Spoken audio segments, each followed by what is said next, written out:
Now, on to the important topic of reproductive health. A Texas A&M professor has created a research program to open a conversation on the reproductive dangers of alcohol use by both parents. KX's Andrea Uribe has more details on what their research has found.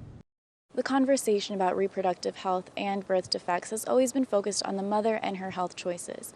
One local doctor is challenging that idea and taking a closer look on the male counterpart. So we are seeing these placental defects in fetal alcohol spectrum disorder children, but we're never turning our attention to the male. Dr. Golding's research program focuses on understanding how male drinking prior to conception contributes to the development of alcohol-induced birth defects and disease. It really became clear to me that we were focusing exclusively on women, but we were ignoring the drinking habits of men. And in point of fact, men engage more in risky patterns of alcohol consumption, which is called binge drinking, and just as a volume to volume comparison, men drink more. The CDC estimates that about 1 in 50 babies, or 2% of all babies born in the U.S., are conceived using technologies like IVF.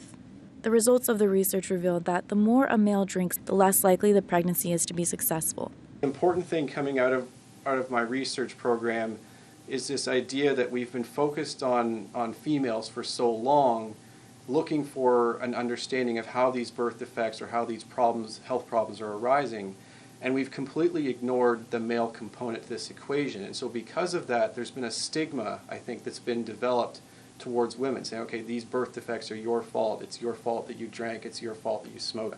But now we're starting to see that there's an impact or a memory of the male lifestyle choices also coming through and influencing fetal development. And so that's something that we broadly need to recognize. Andrea Uribe, KX's News. And Dr. Golding hopes this research will shift the narrative on understanding the causes of birth defects in the future.